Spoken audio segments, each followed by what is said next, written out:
Dear students, आज के इस वीडियो में हम लोग स्टार्ट करेंगे chapter 15 class 7th NCERT maths में से। ये बच्चों हमारा लास्ट चैप्टर है। फर्स्ट एक्सरसाइज है इसकी। करना क्या है हमें इसमें, विजुलाइजिंग सॉलिड शेप्स। तो इसमें फर्स्ट एक्सरसाइज में भी आपको यहाँ पर नेट्स दिए गए हैं क्यूब के। क्यूब क्या होता है, जो आप लूडो खेलते हैं जिससे, तो वो वाली जो डाइस होती हैं उसको क्यूब बोलते हैं, वो क्यूब शेप ही है हमारी। तो हमें क्या करना है, identify the nets which can be use to make cubes. यहाँ पे 6 हमें नेट दिए गए हैं, तो हमें आइडेंटिफाई करना है किस किस से जो है क्यूब बन सकता है। Cut out copies of nets and try it. Page का आप यूज कर सकते हो, जैसे मैं ये वाइट पेज ले रहा हूं, तो आपने क्या करना है, पहले इस नेट को, इसमें सभी बॉक्सेस जो हैं वो इक्वल लेंथ के होते हैं, तो स्केल का आप यूज करके, स्केल के ये जो पॉइंट्स होते हैं, किन्हीं दो पॉइंट्स पे फिक्स कर लो। जैसे मैंने फिक्स किया 0 से 2, तो 0 से 2, हर एक लाइन 0 से 2 होनी चाहिए आपकी। तो उससे जो है आपकी कुछ शेप इस तरह से बन जाएगी। ठीक है, ये शेप आपकी बनके तैयार हो जाएगी। देखो सेम नेट बना दी ना हमने, सेम बॉक्सेस। फिर आपने इसको सीजर के साथ कट आउट कर लेना है चारों तरफ से, तो ये आपका इस तरह से डायग्राम बन जाएगा। सेम का सेम बना दिया मैंने। फिर आपने क्या करना है, जहां पे बच्चों आपकी लाइनिंग है, जहां पे आपकी लाइनिंग है, लाइनिंग वाले हिस्से को इस तरह से मोड़ देना है आपने, लाइनिंग वाले हिस्से को मोड़ लेना है। ठीक है, और इधर से भी और यहाँ से भी। ठीक है, अब प्रैक्टिकल से करेंगे तो ज़्यादा बेहतर रहेगा। अब इस तरफ थे हमारे 4 बॉक्सेस, तो 4 के 4 को हमने इस तरह से मोड़ दिया यहाँ तक। फिर हमने क्या किया, ऊपर वाला कवर हो गया इससे, और ये हमारा क्यूब शेप बन के तैयार हो चुकी है। लेकिन बच्चों एक चीज़ नोट करो, इसमें देखो बाकी सारे फेसेस कंप्लीट हैं, लेकिन ये वाला जो फेस है इधर से फेस इनकम्प्लीट है, क्योंकि ये वाला जो इधर क्यूब था, वो सॉरी बॉक्स था, वो इस बॉक्स के ऊपर आ रहा है, जबकि फेस को कवर नहीं कर पा रहा है, ये एक फेस खाली रह रहा है, तो इसमें क्यूब जो है वो आपका नहीं बन सकता। तो फर्स्ट वाला जो नेट है, ये वाला जो नेट है बच्चों आपका, ये क्यूब का नेट नहीं है, तो फर्स्ट वाले का जो है वो क्यूब नहीं बन सकता। सेकंड वाली स्टेटमेंट देखते हैं बच्चों। सेकंड वाला नेट भी हमने बना रखा है इस तरह से। ठीक है, ये है ना नेट, तो मैंने काट के इसको बना दिया है, तो आप भी इस तरह से बना के देख सकते हैं। अब इसको फोल्ड करके देखते हैं हम लोग। फोल्ड जब करेंगे स्टूडेंट्स, इस तरह से ये नीचे हमने फोल्ड कर दिया इसको इस तरह से, तो बच्चों ये तो हो गया कंप्लीट हमारा। देखो चारों तरफ से हर साइड से फेसेस कवर हो चुके हैं, तो ये एक क्यूब का नेट बन जाएगा। ठीक है, इस तरह से अगर हम इसको ओपन करते हैं तो सेम शेप आ रही है यहाँ पर, लेकिन फोल्ड करते हैं तो वैसे का वैसे ही हमें क्यूबॉइड शेप जो है यहाँ पर मिल रही है। तो आप भी इसका प्रैक्टिकल करके देख सकते हो इस तरह से। देखो बच्चों, तो सेकेंड वाले का आंसर आएगा यस। तो हमारे पास आंसर हम लिख लेते हैं क्वेश्चन नंबर 1 का, किस किस का क्यूब जो है बन सकता है। तो एक तो सेकंड वाले का बन सकता है। फिर थर्ड वाला नेट देखते हैं स्टूडेंट्स। थर्ड वाला नेट जो है आपका वो इस तरह से शेप में है, तो ये मैंने कट आउट करके रख लिया इसको। अब हम इसको फोल्ड करके देखते हैं, तो इस तरह से अगर हम इसको फोल्ड करते हैं तो ये आपका बिल्कुल क्यूब बनेगा इससे भी। देखिए क्यूब आपका बनके तैयार हो चुका है। अगर आप चाहें तो इसको वाइट टेप से जोड़ के तो और ज़्यादा अच्छे से देख सकते हो। तो ये आपका क्यूब जो है वो बनके तैयार हो चुका है। देखो क्यूब बन गया ना, तो थर्ड वाले में भी क्यूब बनेगा, तो आंसर में हम लिखेंगे थर्ड जो है वो भी एक क्यूब का ही नेट है। नेक्स्ट है बच्चों फोर्थ पार्ट। फोर्थ वाले में डायग्राम है कुछ इस तरह से, तो ये पीस इस तरह से कट होगा, इसका सेम वे में इस तरह से बना लेना है। फिर ये जो लाइनिंग होती है ना, वहाँ से आपने इस तरह से सब हिस्सों को फोल्ड कर देना है। फोल्ड करने से ये क्यूब की शेप हमें आसानी से देगा। ठीक है, यहाँ पे भी फोल्ड कर दिया हमने, इनको भी फोल्ड कर दिया, और एक इधर भी यहाँ से भी फोल्डिंग करेंगे इनकी। हर एक लाइन को जो है आपने फोल्ड कर देना है। ठीक है, अब देखते हैं ये बनता है या नहीं। इस तरह से ये कवरिंग होगी और ये भी ऊपर से कवर हो गया, तो बिल्कुल वही ये तो बनेगा। ये भी एक क्यूब का ही नेट है, कंप्लीट क्यूब जो है हमारे पास मिल रहा है। तो फोर्थ वाले को भी हम आंसर में लिख देंगे। नेक्स्ट स्टेटमेंट देखो स्टूडेंट्स, नेक्स्ट वाला है फिफ्थ पार्ट। फिफ्थ में जो है मुझे तो नहीं लगता बनेगा, क्योंकि इसके दोनों बॉक्सेस जो हैं वो एक साइड हैं। इस तरह से नेट है ये, है ना, तो इसको हम फोल्ड कर लेते हैं। तो अगर हम बच्चों इस तरह से फोल्ड करते हैं तो 4 तो हमारे ये हो गए, है ना, और दूसरा जो है ऊपर से ढक्कन आ गया, लेकिन ये जो फेस है वो इस फेस को ओवरलैप कर रहा है। दो फेसेस एक जगह पे आ गए, है ना, इधर से रह गया खाली, तो ये जो है वो क्यूब का नेट नहीं है। तो दिख रहा है ना सबको, समझ आ रहा है सभी को, तो ये क्यूब का नेट नहीं हो सकता है। तो फिफ्थ वाला तो इस आंसर में हम नहीं लिखेंगे। नेक्स्ट है लास्ट पार्ट इसका। लास्ट जो है वो इस तरह की शेप है, देखो ध्यान से, यही शेप है ना, तो इसको भी हम फोल्डिंग करते हैं इसकी, बिल्कुल लाइन के ऊपर आपने फोल्ड कर देना है इसको, तो उससे जो है आसानी से हम इसको फिर मोड़ पाएंगे यहाँ पर। ठीक है, अब हम इसको फोल्ड कर देते हैं। देखिए फोल्डिंग इस तरह से, बिल्कुल ये भी देखो क्यूब बन गया बच्चों, देखो ध्यान से देखो इसको, तो ये भी आपका एक क्यूब बन चुका है ना। इस नेट से भी क्यूब आपका बन सकता है, हर एक साइड से क्लोज्ड है। तो ये आ जाएगा आपका आंसर में 6th पार्ट। तो कौन कौन से नेट के नेट जो है वो क्यूब के थे, सेकंड, थर्ड, फोर्थ और 6th। ठीक है, नेक्स्ट क्वेश्चन करते हैं। सेकंड में देखो जो dice are cube with dots on each face. Dice होती हैं जिससे हम लूडो खेलते हैं, तो उसमें क्या होता है, हर एक फेस पे डॉट लगे होते हैं। जैसे यहाँ पे शो कर रखा है कि 5 डॉट्स हैं तो 5 है, 4 है तो 4 है। Opposite face of die always have a total of 7 dots. मतलब अगर हम अपोजिट कॉर्नर्स, अपोजिट फेसेस को जोड़ते हैं, जैसे मान लीजिए एक तरफ 4 है तो दूसरी तरफ उसके बिल्कुल बैक साइड पे 3 ही आएगा, क्योंकि दोनों का सम 7 होता है हमेशा। 5 वाला फेस जो होगा उसके बैक में कौन आएगा, 2। 1 वाले के बैक में कौन आएगा, 6। इस तरह से ये कॉम्बिनेशन होता है, आप नोट कर लेना अगर आपके पास लूडो वाली डाइस है तो। Here are 2 nets to make dice. यहाँ पे 2 नेट हमें दे रखे हैं जिनसे डाइस बन सकता है, मतलब इन दोनों से क्यों बनता है। The numbers inserted in each square indicate the number of dots in the box. अब यहाँ पे 4, 5, 6 का क्या मतलब है कि इस बॉक्स में 4 डॉट लगे हुए हैं, इसमें 5 है, इसमें 6 है। तो हमें क्या बताना है, insert suitable numbers in blank remembering that the number on opposite faces should total two 7। तो हमें बताना है कि यहाँ पर कौन कौन से नंबर हम लिखें जिससे अपोजिट फेस का सम जो है वो 7 हो जाए। तो पहले तो बच्चों हमने इस तरह का एक क्यूब का नेट जो है वो तैयार कर लेना है। तो मैंने ये तैयार कर लिया, सेम देखो इसके जैसा मैच कर रहा है, जहां पे जो नंबर है वो लिख दिया। फिर हम इसकी फोल्डिंग स्टार्ट करते हैं। फोल्डिंग करने से हमें क्लियर हो जाएगा कि कौन सा फेस किसके अपोजिट में है ना। फिर फोल्डिंग करते हुए हम इसके ऊपर जो है इनका नेमिंग लिख देंगे। तो बच्चों ये इस तरह से फोल्ड हो गया। अब आपको एक चीज नोट करनी है, क्या, कि कौन सा फेस किसके अपोजिट में है। अब देखिए ऊपर है 6, तो बिल्कुल इसके नीचे का फेस जो है यहाँ पे क्या आएगा, यहाँ पे 1 आएगा। तो हल्का सा मैं नोट कर लेता हूँ ताकि बाद में मैं सही से लिख सकूँ। तो यहाँ 6 है तो यहाँ पे 1 आ जाएगा। उसके बाद इस तरफ 5 है स्टूडेंट्स, तो 5 के बिल्कुल अपोजिट में कौन आएगा, 5 के बिल्कुल अपोजिट में इस तरफ आएगा 2।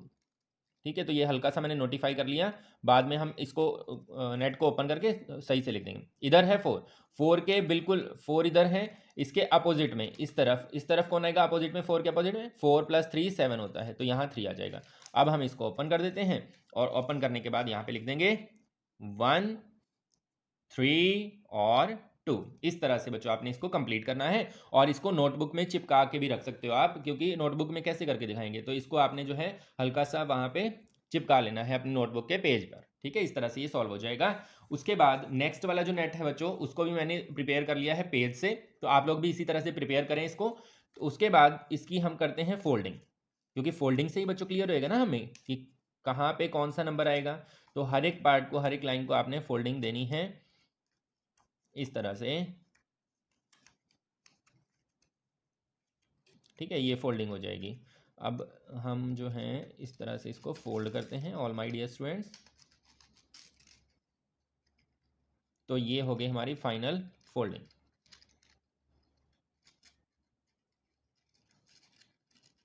ठीक है, अब हम देखते हैं कौन सा फेस किसके अपोजिट में है।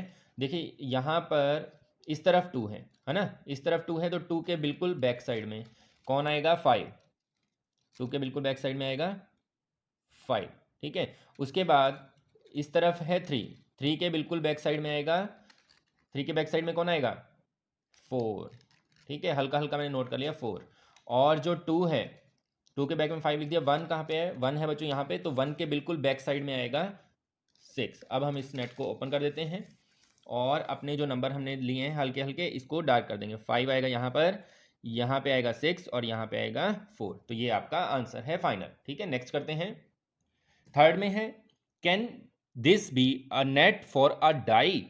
क्या ये जो हमें डायग्राम दिया गया है ये एक डाइस का नेट हो सकता है। क्यूब तो इससे बनेगा ही बनेगा, क्योंकि हमने पीछे इस तरह का क्यूब जो है वो बना के देख लिया है, तो क्यूब तो बन जाएगा। लेकिन पूछा गया कि क्या इससे डाई बन सकते हैं। अब डाइस की खासियत क्या होती है कि अपोजिट फेस का सम जो है वो 7 होना ही होना चाहिए, है ना, ये खासियत है। अब हम क्या चेक करेंगे, हम इसको नेट को बनाकर इस तरह से, मैंने बना लिया, आपने भी बना लेना है। इस नेट को बना के इसके ऊपर जो है हमें नोटिफाई कर देना है कौन सा नंबर कहां पर है। ठीक है,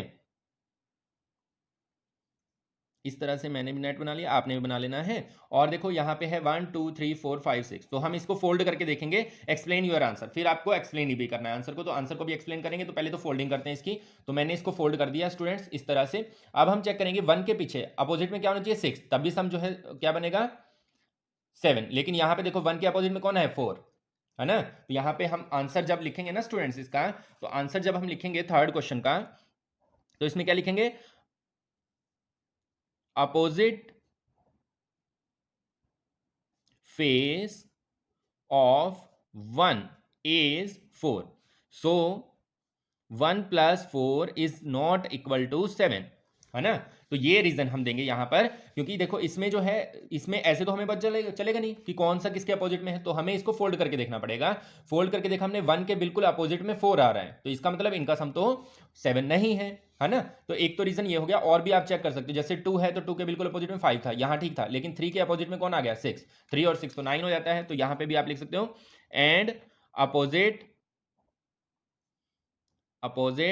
face of 3 is 6, also 3 plus 6 is not equal to 7, so this net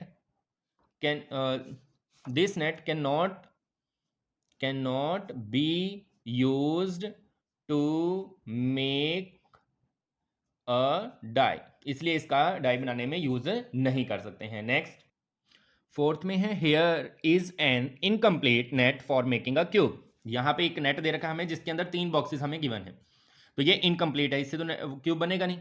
cube में कितने फेस होते हैं 6 होते हैं। Complete in at least 2 different ways, 2 अलग अलग तरीकों से आपने इसको कंप्लीट करना है। Remember that A cube has 6 faces, ये आपको याद रखना है, क्यूब के अंदर 6 फेसेस ही होते हैं, ना इससे ज्यादा ना इससे कम। How many are there in the net here, इस नेट में कितने, इस नेट में है 3। Give 2 separate diagrams. If you like, you may use squared sheet for easy manipulation. आप जो है एक पेपर का यूज करके इसको मैनिपुलेट करके देख सकते हो, मतलब बना के देख सकते हो, जैसे हमने पिछले क्वेश्चंस में किया है वैसे ही आप जो है बना के देख सकते हो कि 3 जो है एक साथ हो, बाकी आपने साइड में लगाने कहाँ पे आप यूज करोगे। तो इस तरह के 2 नेट बन सकते हैं बच्चों। मैंने यहाँ पे बनाया है एक, तो बच्चों ये बनाया मैंने, ठीक है। इसमें 3 जो है वो लगातार है, एक मैंने ऊपर लगाया, 2 मैंने नीचे लगाए, ठीक है। एक क्यूब तो ये बन जाएगा। ऐसा नेट हमें बनाना है जिसमें ये 3 हो लगातार, ठीक है। तो इसको अगर आप मोड़ के देखते हो ना, इस तरह से फोल्ड करके देखते हो, तो ये क्यूब बनाता है हमारा, देखो क्यूब बनता है इससे, है ना। तो एक नेट तो आपने ये ड्रॉ करना है, ठीक है। और एक आप ये वाला ड्रॉ कर सकते हो, जिससे हम, क्योंकि ये क्वेश्चन नंबर फर्स्ट से हमें क्लियर हो रहा है कि 3 इस तरह से, तो 3 नीचे लगा दो, तब भी इसका जो है क्यूब का नेट ये बन सकता है। इस तरह से आप फोल्ड करते हो तो ये भी एक क्यूब ही हमें बना के देता है, ठीक है। तो 2 नेट आप कौन कौन से बनाओगे, एक आपने ये बना देना है और एक आपने ये वाला बना देना है, दोनों बना देने हैं नोटबुक पे। ऐसे अगर आप चाहो तो ऐसे इसको क्रॉप करके भी चिपका सकते हो नोटबुक पे, ठीक है। नेक्स्ट क्वेश्चन करते हैं, match the nets with appropriate solid. नीचे हमें 4 सॉलिड दिए गए हैं, 4 उनके नेट हैं, तो इनको मैच करना है। अब देखो फर्स्ट है क्यूब, क्यूब में कितने फेसेस होते हैं, इसमें फेस 6 होते हैं, तो इसमें तो 6 है नहीं, इसमें भी नहीं है, इसमें भी नहीं है, इसमें है। तो फर्स्ट वाले का आंसर मैच किससे करोगे आप, फर्स्ट वाला मैच होगा हमारा ए पार्ट जो है, यहां पे हम लिख देते हैं 5th में।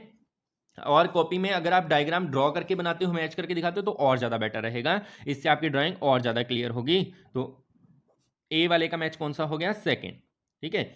फिर बी वाले का मैच देखते हैं कौन सा है। बी में है सिलेंडर। अब सिलेंडर में क्या होता है, बीच वाला हिस्सा तो होता है इसका रेक्टेंगल, अगर हम इसको ओपन करते हैं ना सिलेंडर को, तो बीच में रेक्टेंगल और ऊपर 2 सर्कल, तो 2 सर्कल हमें ढूंढने हैं, एक सर्कल ऊपर होता है एक नीचे, तो किस में 2 सर्कल हैं, थर्ड में 2 सर्कल ऊपर और बीच में, इसको फोल्ड करते हैं तो ये रेक्टेंगल सर्कुलर हो जाता है इस तरह से। तो बी वाले का आंसर आ जाएगा थर्ड, ठीक है। नेक्स्ट सी वाले में कोन जो होता है, इसमें कोन में क्या होता है, ऊपर इस तरह से ट्रायंगुलर और नीचे एक सर्कल, तो सिंगल सर्कल वाला कौन सा, ये वाला डायग्राम जो है, ये बच्चों आपका नेट किसका है, कोन का नेट है। तो सी वाले का आंसर आ जाएगा आपका फोर्थ, ठीक है। और लास्ट है ये हमारा, इसका नेट ये वाला हो जाएगा, 4 फेसेस अराउंड है इसके, नीचे एक स्क्वायर्ड फेस है, तो ये आ जाएगा फर्स्ट पार्ट। तो डी का मैच कौन सा हो जाएगा, फर्स्ट। तो ऑल माय डियर स्टूडेंट्स, इसी के साथ आपकी एक्सरसाइज 15.1 होती है कंप्लीट। और भी नए नए वीडियोस आपको मिलते रहेंगे। और एक बात और बता दूं, जितना भी हमारा ये मैथ्स है, जितनी भी एक्सरसाइज है, हर एक एक्सरसाइज को अच्छे से एक्सप्लेन करके समझाया गया है हमारे चैनल पर, तो कोई भी वीडियो आप जो है जाकर देख सकते हैं। अगर डायरेक्ट ना मिले तो आप प्लेलिस्ट जो है सर्च कर सकते हैं, क्लास 7th एनसीईआरटी मैथ्स के लिए हमने बना रखी है, हमारे चैनल के होम पेज पर जाकर वहाँ देख सकते हैं आप, ठीक है। सारी वीडियोज़ आपको मिल जाएंगी और चैनल को सब्सक्राइब करना ना भूलिएगा। धन्यवाद।